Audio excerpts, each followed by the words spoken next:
ಕಾಮುಕರು ವಿಶೇಷ ಕಾರ್ಯಕ್ರಮಕ್ಕೆ ಸ್ವಾಗತ. ನಾನು ನಿಶಾ. 2017 ಜನವರಿ 1 ಮಧ್ಯರಾತ್ರಿ 2 ಗಂಟೆ 40 ನಿಮಿಷ. ಒಂಟಿ ಹೆಣ್ಣನ್ನ ಬೆನ್ನತ್ತಿ ಬಂದರು ಇಬ್ಬರು ಕಾಮುಕರು. 2 ನಿಮಿಷದಲ್ಲಿ ಬೆಂಗಳೂರಿನ ಮಾನ ಮರ್ಯಾದೆ ಹರಾಜ್. ಇದೇ ಹೊತ್ತಿನ ವಿಶೇಷ ಕೀಚಕರು.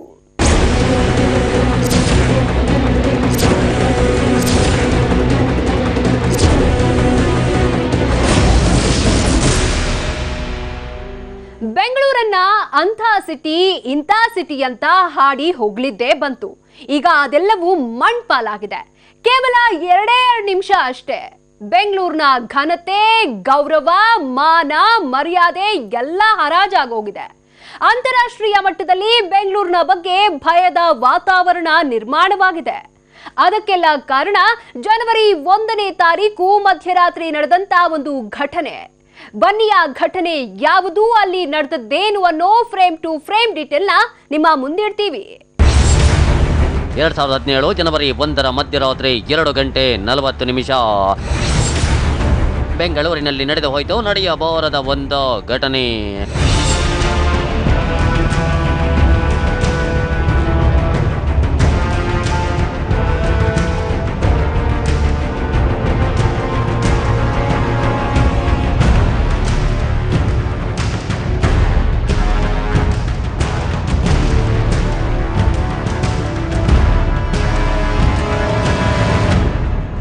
ವೀಕ್ಷಕರೇ, ಈ ಇಡೀ ಘಟನೆಗೆ ಸಾಕ್ಷಿಯಾಗಿರುವುದು ಕೇವಲ ಈ ಸಿಸಿ ಕ್ಯಾಮೆರಾ ವಿಡಿಯೋ ತುಣುಕು ಮಾತ್ರ.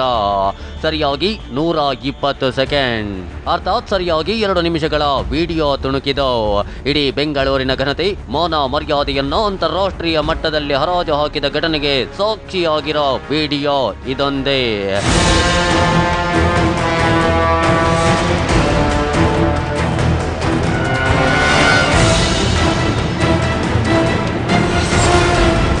ಅಷ್ಟಕ್ಕೂ ಜನವರಿ 1ರ ಮಧ್ಯರಾತ್ರಿ ಅಲ್ಲಿ ನಡೆದದ್ದೇನೋ.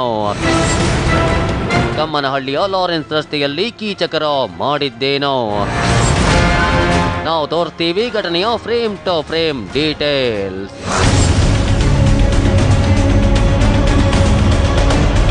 ಎಸ್, ಯಾವ ಬೆಂಗಳೂರನ್ನು ಅಂತಾರಾಷ್ಟ್ರೀಯ ಮಟ್ಟದಲ್ಲಿ ನಿಬ್ಬೆರಗಾಗಿ ನೋಡ್ತಾ ಇದ್ರು, ಯಾವ ಬೆಂಗಳೂರನ್ನ ಅಭಿವೃದ್ಧಿಯ ಸಂಕೇತ ಎಂದು ಭಾವಿಸುತ್ತಿದ್ರು, ಯಾವ ಬೆಂಗಳೂರನ್ನ ರೆಸಿಡೆನ್ಷಿಯಲ್ ಸಿಟಿ ಅಂತ ಪ್ರೀತಿಸುತ್ತಿದ್ರು, ಆ ಬೆಂಗಳೂರಿನ ಇನ್ನೊಂದು ಮುಖ ರಾತ್ರಿ ಅನಾವರಣಗೊಂಡು ಬಿಟ್ಟು. ಅದು ಸರಿಯಾಗಿ ಮಧ್ಯರಾತ್ರಿಯ ಸಮಯ. ಸಿಸಿ ಕ್ಯಾಮೆರಾ ಟೈಮಿಂಗ್ಸ್ ಪ್ರಕಾರ 2 ಗಂಟೆ 40 ನಿಮಿಷ. ನ್ಯೂ ಇಯರ್ ಪಾರ್ಟಿ ಮುಗಿಸಿದ್ದ ಜನ ಗಾಢ ನಿದ್ದೆಗೆ ಜಾರಿದ್ರು. ಆದರೆ ಪುಂಡರಿಗೆ ನಿದ್ದೆ ಬಂದಿರಲಿಲ್ಲ. ಪೊಲೀಸರ ಕಣ್ತಪ್ಪಿಸಿ ರೋಡಲ್ಲಿ ಅಲೀತಾ ಇದ್ರು. ಅದೇ ಹೊತ್ತಿಗೆ ಕಮ್ಮನಹಳ್ಳಿಯ ಲಾರೆನ್ಸ್ ರಸ್ತೆಗೆ ಹೊಂದಿಕೊಂಡಿರೋ 5ನೇ ಮುಖ್ಯ ರಸ್ತೆ 7ನೇ ಅಡ್ಡ ರಸ್ತೆಯಲ್ಲಿ ಒಂದು ಆಟೋ ಬಂದು ನಿಲ್ಲುತ್ತೆ. ಆ ಆಟೋ ಒಳಗಿಂದ ಯುವತಿಯೊಬ್ಬಳು ಇಳಿದು ಬರ್ತಾಳೆ.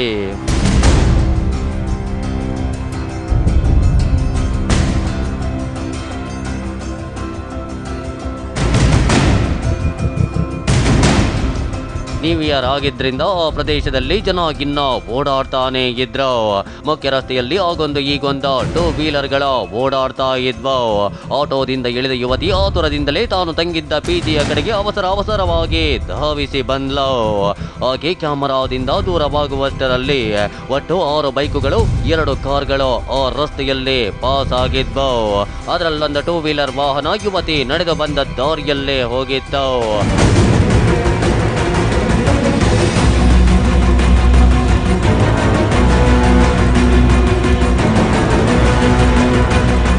ಇಂಟ್ರೆಸ್ಟಿಂಗ್ ಸಂಗತಿ ಏನಂದ್ರೆ, ಆ ಆಟೋದಲ್ಲಿ ಅವಳೊಬ್ಬಳೇ ಇರಲಿಲ್ಲ, ಮತ್ತೋರ್ವ ಯುವತಿಯೋ ಇದ್ಲು. ಮೊದಲ ಯುವತಿ ಆಟೋದಿಂದ ಇಳಿದ ಸರಿಯಾಗಿ 60 ಸೆಕೆಂಡ್ ಬಳಿಕ ಆಕೆ ಕೆಳಗಿಳಿದಿದ್ಲು.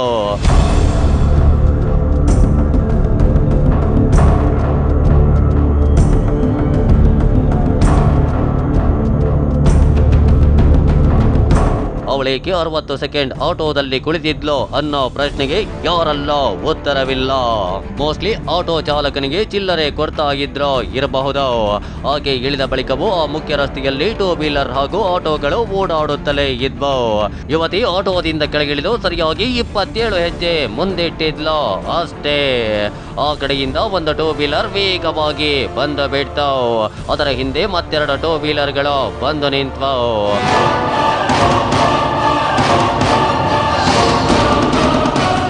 ಆ ಟೂ ವೀಲರ್ ನಲ್ಲಿ ಇಬ್ಬರು ರಾಕ್ಷಸರು ಬಂದು ನಿಂತಿದ್ರು. ಓರ್ವ ಒಂಟಿ ಯುವತಿಯನ್ನ ಅಡ್ಡಗಟ್ಟಿದ್ದ. ದಿಢೀರೆಂದು ಆಕೆಯನ್ನ ಅಪ್ಪಿಕೊಂಡ. ಗಟ್ಟಿಯಾಗಿ ತಬ್ಬಿ ಮುತ್ತು ಕೊಟ್ಟ.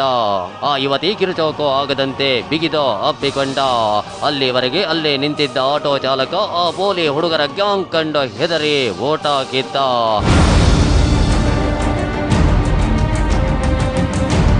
ಈತ ಯುವತಿ ಎಷ್ಟೇ ಪರದಾಡಿದ್ರು ಕೀಚಕನ ಕಬ್ಬಂದ ಬಾಹುಗಳಿಂದ ತಪ್ಪಿಸಿಕೊಳ್ಳೋಕೆ ಆಗ್ಲಿಲ್ಲ. ಆ ವ್ಯಕ್ತಿ ರಾಕ್ಷಸನ ಹಾಗೆ ಅವಳನ್ನ ತಳ್ಳಾಡಿದ, ಎಳೆದಾಡಿದ, ಲೈಂಗಿಕವಾಗಿ ದೌರ್ಜನ್ಯವೆಸಗಿದ. ಕೋಪಗೊಂಡ ಯುವತಿ ಅವನ ಕೆನ್ನೆಗೊಂದ ಬಾರಿಸಿದ್ಲು. ಆಗ ಮತ್ತೋರ್ವ ಕೀಚಕ ಟೂ ವೀಲರ್ ಮೇಲೆ ಕುಳಿತುಕೊಂಡೇ ಯುವತಿಯ ಮೇಲೆ ಲೈಂಗಿಕವಾಗಿ ದೌರ್ಜನ್ಯವೆಸಗಿಬಿಟ್ಟ.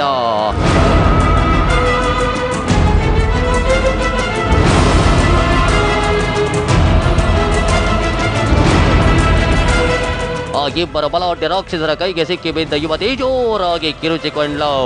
ಇದರಿಂದ ಬೆದರಿದ ಮುಖ್ಯ ರಸ್ತೆಯಲ್ಲಿದ್ದ ಹುಡುಗರು ತಮ್ಮ ವಾಹನಗಳನ್ನ ಸ್ಟಾರ್ಟ್ ಮಾಡಿಕೊಂಡ್ರು. ಆದ್ರೆ ಅಕ್ಕಪಕ್ಕದ ಯಾವ ಮನೆಯವರ ಬಾಗಿಲು ತೆಗೆಯಲಿಲ್ಲ. ಇತ್ತ ರಾಕ್ಷಸರು ಯುವತಿಯನ್ನ ತಮ್ಮ ಗಾಡಿ ಮೇಲೆ ಹತ್ತಿಸಿಕೊಳ್ಳ ಪ್ರಯತ್ನ ಮಾಡಿದ್ರು. ಆದ್ರದು ಸಾಧ್ಯವಾಗ್ಲಿಲ್ಲ. ಹೀಗಾಗಿ ಅವಳನ್ನ ಎಳೆದಾಡಿ ಕೆಳಕ್ಕೆ ಬೀಳಿಸಿ ಬ್ಯಾಗ್ನಲ್ಲಿದ್ದ ಪರ್ಸನ್ನ ಕಿತ್ತುಕೊಂಡ್ರು. ಪರ್ಸ ಕೈಗೆ ಸಿಗುತ್ತಲೇ ಆಕೆಯನ್ನ ಅಮಾನುಷವಾಗಿ ಎಳೆದು ಎಸೆದು ಬಿಟ್ರು. ಆಕೆ ಸುಧಾರಿಸಿಕೊಂಡ ಮೇಲೇಳುವಷ್ಟರಲ್ಲಿ ಮಂಗ ಮಾಯವಾಗಿ ಬಿಟ್ರು.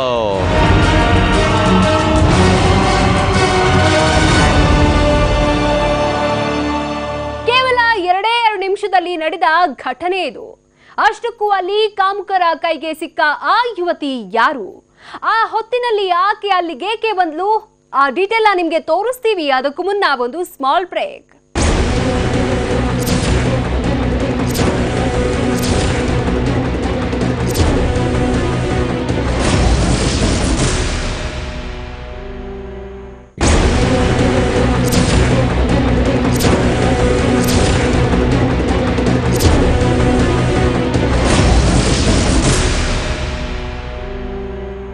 ಆವತ್ತು ನಡುರಾತ್ರಿಯ ಹೊತ್ತು ಬೀದಿ ಕಾಮಣ್ಣರ ಕೈಗೆ ಸಿಕ್ಕ ಯುವತಿ ಅಕ್ಷರಶಃ ನಲುಗಿ ಹೋದ್ಲು. ಹೊಟ್ಟೆಪಾಡಿಗೆ ಹೊರ ರಾಜ್ಯದಿಂದ ಬೆಂಗಳೂರಿಗೆ ಆಗಮಿಸಿದ್ದ ಆ ಯುವತಿ ಈಗ ಬೆಂಗಳೂರಿನ ಸಹವಾಸವೇ ಬೇಡ ಅಂತ ರಾಜ್ಯವನ್ನೇ ತೊರೆದಿದ್ದಾಳೆ. ಅಷ್ಟಕ್ಕೂ ಅಲ್ಲಿ ಅಂಥದ್ದೇನಾಯ್ತು? ಆ ಯುವತಿ ನಡುರಾತ್ರಿ ಅಲ್ಲಿಗೆ ಬಂದಿದ್ದೇಕೆ? ಆ ಡೀಟೇಲ್ ನಿಮ್ಗೆ ತೋರಿಸ್ತೀವಿ ನೋಡಿ. ಬೀದಿ ಕಾಮಣ್ಣರ ಅಟ್ಟಹಾಸಕ್ಕೆ ಸಾಕ್ಷಿ ಆಯ್ತು ಬೆಂಗಳೂರು.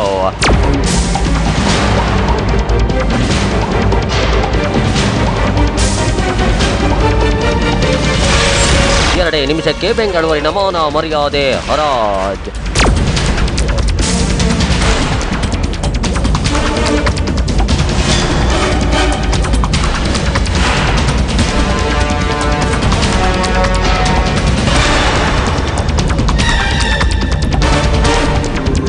ಪ್ರಿಯ ವೀಕ್ಷಕರೇ, ಕೇವಲ 2 ನಿಮಿಷ ಅಷ್ಟೇ ಇಡೀ ಬೆಂಗಳೂರಿನ ಮೌನ ಮರ್ಯಾದೆ ಹರಾಜಾಗಿದೆ. ಆದ್ರೆ ಈ ಘಟನೆಗೂ ಕೆಲ ಗಂಟೆಗಳ ಮುನ್ನ ಏನಾಯ್ತು, ಆವತ್ತು ಬೆಂಗಳೂರು ಹೇಗಿತ್ತು ಅನ್ನೋದನ್ನ ನಿಮ್ಗೆ ತೋರಿಸ್ತೀವಿ ನೋಡಿ.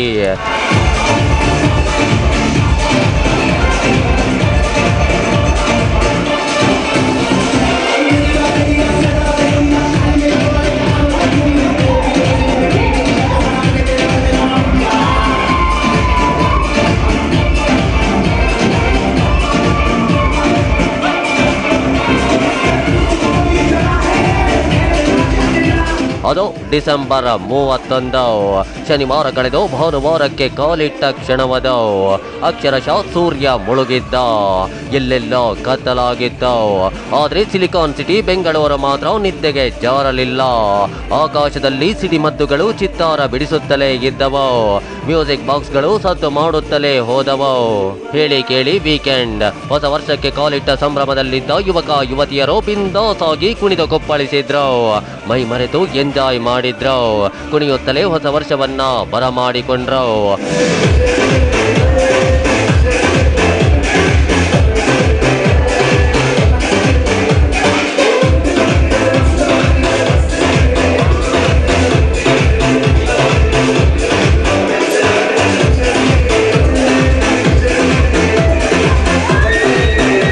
ಅವತ್ತು ಬೆಂಗಳೂರಿನ ಬಹುತೇಕರು ಮನೆಗೆ ಹೋಗಿದ್ದು 12 ಗಂಟೆಯ ಬಳಿಕವೇ.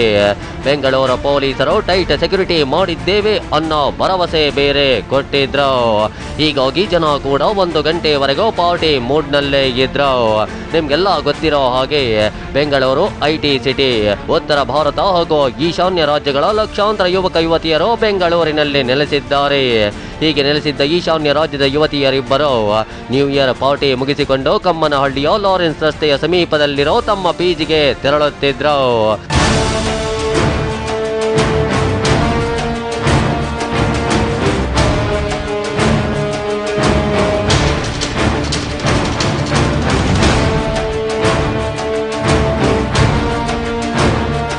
ಸಮಯ ಸರಿಯಾಗಿ 2 ಗಂಟೆ 40 ನಿಮಿಷ.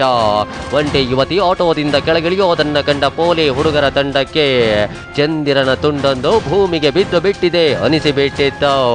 ಹೀಗಾಗಿ ಅವರು ತಮ್ಮ ಹಿಂದೆ ಮುಂದೆಯೂ ಅಕ್ಕ ತಂಗಿಯರು ಜನಿಸಿದ್ದಾರೆ ಅನ್ನೋದನ್ನ ಮರೆತು ಆಕೆಯನ್ನ ಅಡ್ಡಗಟ್ಟಿದ್ರು.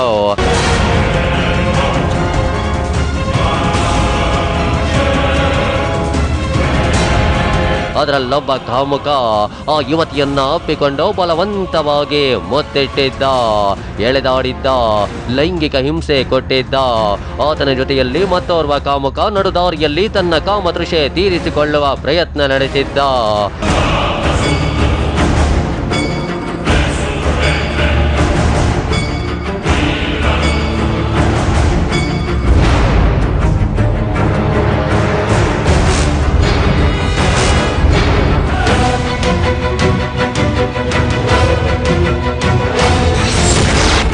ಬೆಂಗಳೂರಿನಲ್ಲಿ ಒಂಟಿ ಯುವತಿ ಓಡಾಡೋದು ಸಿಕ್ಕಾಪಟ್ಟೆ ಡೇಂಜರ್. ಯಾಮಾರಿದ್ರೆ ನಿಮ್ಮ ಮೇಲೂ ಕಾಮುಕರು ದಾಳಿ ಇಡಬಹುದು.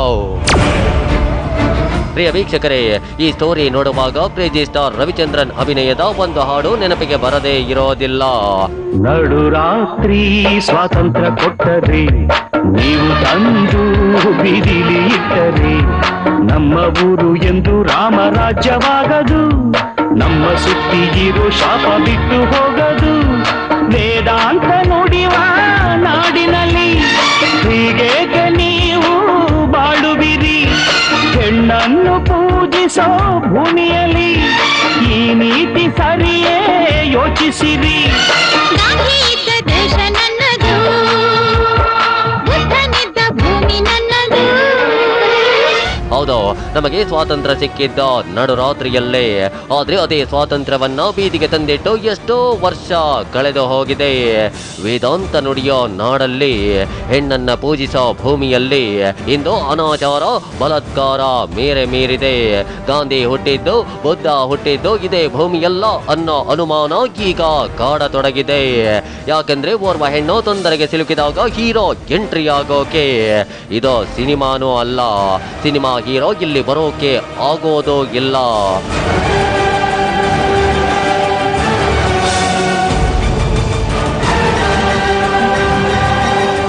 ಅಂದಾಗೆ ರೆಸಿಡೆನ್ಷಿಯಲ್ ಏರಿಯಾದಲ್ಲಿ ಇಷ್ಟೆಲ್ಲ ನಡೆದ್ರು ಯಾರೊಬ್ಬರಿಗೂ ಇದರ ಸಣ್ಣ ಸುಳಿವು ಕೂಡ ಸಿಗಲಿಲ್ಲ. ಮಾರನೇ ದಿನ ಅದೇ ಯುವತಿ ಬಂದು ಸಿಸಿ ಕ್ಯಾಮೆರಾ ಕಂಡು ಆ ಮನೆಯ ಮಾಲೀಕರನ್ನ ಸಂಪರ್ಕ ಮಾಡಿದ್ದಾಳೆ. ರಾತ್ರಿ ನಡೆದ ಘಟನೆಯ ಬಗ್ಗೆ ವಿವರಿಸಿದ್ದಾಳೆ. ಅಷ್ಟೇ ಅಲ್ಲ, ಆ ವಿಡಿಯೋ ನೋಡಿ ಬೈಕ್ ನಂಬರ್ ಪತ್ತೆ ಮಾಡುವ ಪ್ರಯತ್ನ ನಡೆಸಿದ್ದಾಳೆ. ಅದರಲ್ಲಿ 2 ವೀಲರ್ ನಂಬರ್ ಕಾಣಿಸಿಲ್ಲ. ಆ ಯುವಕರ ಮುಖಗಳ ಗುರುತು ಸಿಕ್ಕಿಲ್ಲ. ಮುಂದೆ ಪೊಲೀಸು ತನಿಖೆ ಅಂತ ಇಷ್ಟೆಲ್ಲ ಹೆದರಿದ ಆ ಯುವತಿ ಕೂಡಲೇ ಪಿಜಿ ಖಾಲಿ ಮಾಡಿ ಹೊರಟು ಹೋಗಿದ್ದಾಳೆ.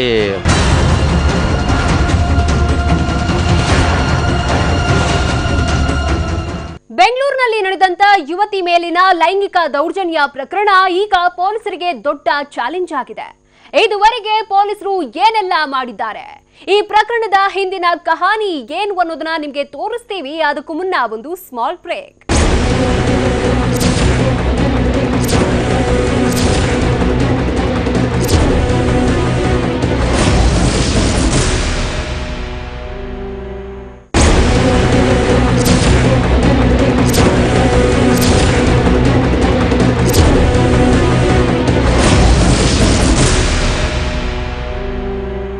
ಅವರು ನ್ಯೂ ಇಯರ್ ಸೆಲೆಬ್ರೇಷನ್ ಮಾಡೋಕೆ ಹೋದ ಯುವತಿಯರು ಸ್ನೇಹಿತೆಯರ ಜೊತೆ ಪಾರ್ಟಿ ಮುಗಿಸ್ಕೊಂಡು ಸೀದಾ ಪಿಜಿಗೆ ಬರ್ತಾ ಇದ್ರು. ಆದ್ರೆ ಅದು ಹೇಗೋ ಏನೋ ಕೆಲ ಪುಂಡರ ಗ್ಯಾಂಗ್ ಅವರನ್ನ ಫಾಲೋ ಮಾಡಿದೆ, ನಡು ದಾರಿಯಲ್ಲಿ ಚುಡಾಯಿಸಿದೆ. ಬಳಿಕ ಅವರನ್ನ ಪಿಜಿವರೆಗೆ ಬೆನ್ನತ್ತಿ ಬಂದಿದೆ. ಕೈಗೆ ಸಿಕ್ಕ ಓರ್ವ ಯುವತಿಯ ಮೇಲೆ ಲೈಂಗಿಕ ದೌರ್ಜನ್ಯವೆಸಗಿ ಪರಾರಿಯಾಗಿದೆ. ಪೊಲೀಸ್ ತನಿಖೆಯಲ್ಲಿ ಬಯಲಾದ ಸತ್ಯವಿದು. ಬನ್ನಿ, ತನಿಖೆಯಲ್ಲಿ ಇನ್ನೂ ಏನೆಲ್ಲ ಬೆಳಕಿಗೆ ಬಂದಿದೆ ಅನ್ನೋದನ್ನ ನಿಮಗೆ ತೋರಿಸ್ತೀವಿ.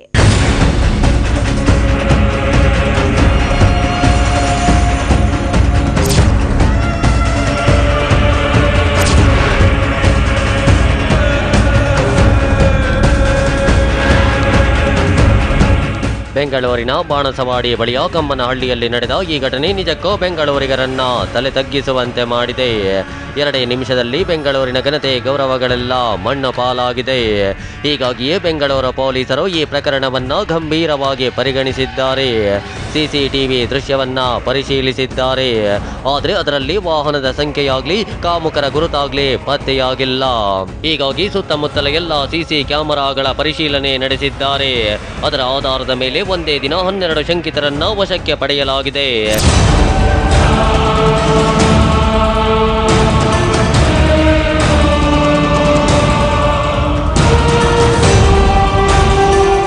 ಬೆಂಗಳೂರು ಪಶ್ಚಿಮ ಹೆಚ್ಚುವರಿ ಪೊಲೀಸ್ ಆಯುಕ್ತರಾದ ಹೇಮಂತ್ ನಿಂಬಾಳ್ಕರ್ ನೇತೃತ್ವದಲ್ಲಿ ನಡೆದ ಕಾರ್ಯಾಚರಣೆಯಲ್ಲಿ ಒಟ್ಟು 12 ಶಂಕಿತರನ್ನ ವಶಕ್ಕೆ ಪಡೆದು ವಿಚಾರಣೆ ನಡೆಸಲಾಗಿದೆ. ಈ 12 ಜನರಲ್ಲಿ ಓರ್ವ ಈ ಘಟನೆಯಲ್ಲಿ ಭಾಗಿಯಾಗಿರುವ ಅನುಮಾನ ವ್ಯಕ್ತವಾಗಿದೆ. ಹೆಚ್ಚಿನ ಮಾಹಿತಿಗಾಗಿ ಪೊಲೀಸರು ತನಿಖೆ ಮುಂದುವರೆಸಿದ್ದಾರೆ.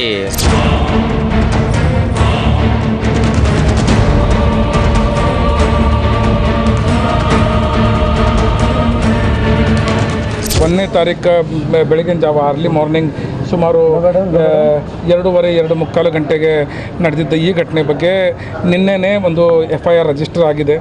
ಈ ವಿಷಯದ ಬಗ್ಗೆ ಏನು ತಾಂತ್ರಿಕವಾದ ಎವಿಡೆನ್ಸ್ ಏನು ಬೇಕಾಗಿತ್ತು ಅದೂ ತನಿಖಾ ತಂಡಕ್ಕೆ ಲಭ್ಯವಾಗಿದೆ. ಅದರ ಮೇಲೆ ಈಗ ಮುಂದಿನ ಕ್ರಮ ತನಿಖಾ ತಂಡ ಮಾಡ್ತಾ ಇದೆ. ಪೊಲೀಸ್ ತನಿಖೆಯ ಪ್ರಕಾರ ಕೆಲವೊಂದು ಇಂಟ್ರೆಸ್ಟಿಂಗ್ ಸಂಗತಿಗಳ ಬಯಲಾಗಿವೆ. ಅದೇನು ಅಂದ್ರೆ, ಆ ಯುವಕರು ದಿಢೀರ್ ಎಂದ ದಾಳಿ ನಡೆಸಿಲ್ಲ. ಯಾವುದೋ ಪಾರ್ಟಿಯಲ್ಲೋ ಅಥವಾ ರಸ್ತೆಯಲ್ಲಿ ಬರುವಾಗಲೂ ಆ ಯುವಕರು 2 ಯುವತಿಯರನ್ನ ಚುಡಾಯಿಸಿದ್ದಾರೆ. ಆಗ ಕೋಪಗೊಂಡ ಯುವತಿಯರು ಯುವಕರನ್ನ ತರಾಟೆಗೆ ತೆಗೆದುಕೊಂಡಿದ್ದಾರೆ. ಅದರ ಸೇಡು ತೀರಿಸಿಕೊಳ್ಳೋಕೆ ಅಂತಾನೆ ಪುಂಡರ ಗ್ಯಾಂಗ್ ಅವರನ್ನ ಫಾಲೋ ಮಾಡಿದೆ. ಆ ಯುವಕರ ಗುಂಪಿಗೆ ಹೆದರಿದ ಓರ್ವ ಯುವತಿ ಆಟೋ ನಿಲ್ಲುತ್ತಿದ್ದ ಹಾಗೆ ಓಡಿ ಹೋಗಿದ್ದಾಳೆ ಎನ್ನಲಾಗ್ತಿದೆ.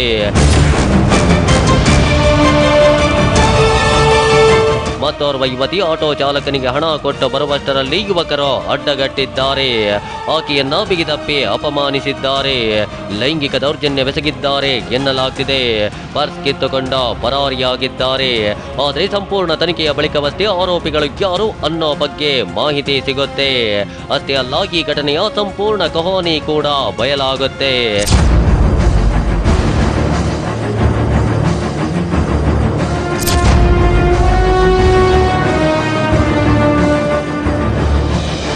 ಇಲ್ಲಿ ಹೆಣ್ಣು ಮಕ್ಕಳು ಒಂದು ಸಂಗತಿಯನ್ನ ಮರೆಯಕೂಡದು. ಅದೇನು ಅಂದ್ರೆ, ಜಗತ್ತು ಎಷ್ಟೇ ಮುಂದುವರೆದಿರಲಿ, ಧೈರ್ಯ ಎಷ್ಟೇ ಇದ್ರೂ ಪರವಾಗಿಲ್ಲ.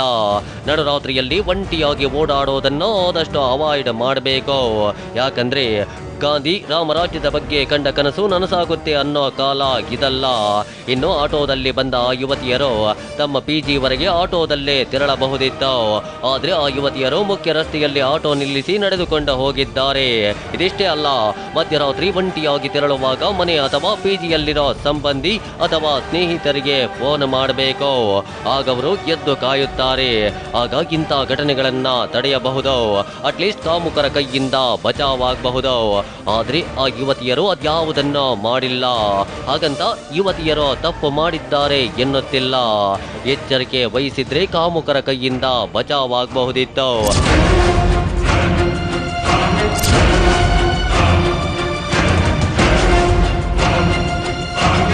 ಅದೇನೇ ಇರಲಿ, ಇಂದು ಪೋಲಿ ಪುಂಡರು, ಕಾಮುಕರು, ರೌಡಿಗಳು ವ್ಯಾಘ್ರಗಳ ಹಾಗೆ ವರ್ತಿಸುತ್ತಿದ್ದಾರೆ. ನಗರದಲ್ಲಿ ಪೊಲೀಸರು ಇದ್ದಾರೆ ಅನ್ನೋ ಭಯವೇ ಅವರಿಗಿಲ್ಲವಾಗಿದೆ.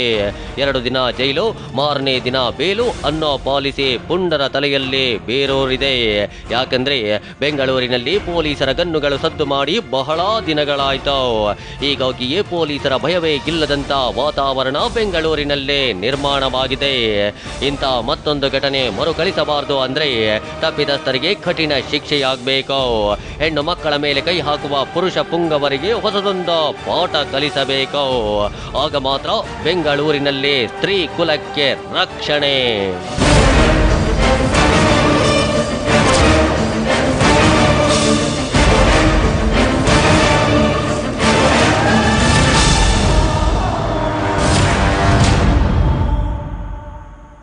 ಬೆಂಗಳೂರಿನಲ್ಲಿ ಕಾನೂನು ಸುವ್ಯವಸ್ಥೆ ಹದಗೆಡ್ತಿದೆ ಅನ್ನೋ ಆರೋಪ ಕೇಳಿಬರ್ತಾನೆ ಇತ್ತು.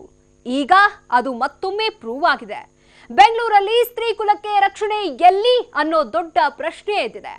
ಈ ಪ್ರಶ್ನೆಗೆ ಈಗ ಬೆಂಗಳೂರು ಪೊಲೀಸರೇ ಉತ್ತರ ಕೊಡಬೇಕು. ಮಾನ್ಯ ಗೃಹ ಮಂತ್ರಿಗಳೇ ಉತ್ತರ ಕೊಡಬೇಕು. ಇದು ಈ ಹೊತ್ತಿನ ವಿಶೇಷ. ನಿರಂತರ ಸುದ್ದಿಗಾಗಿ ನೋಡ್ತಾ ಇರಿ TV9.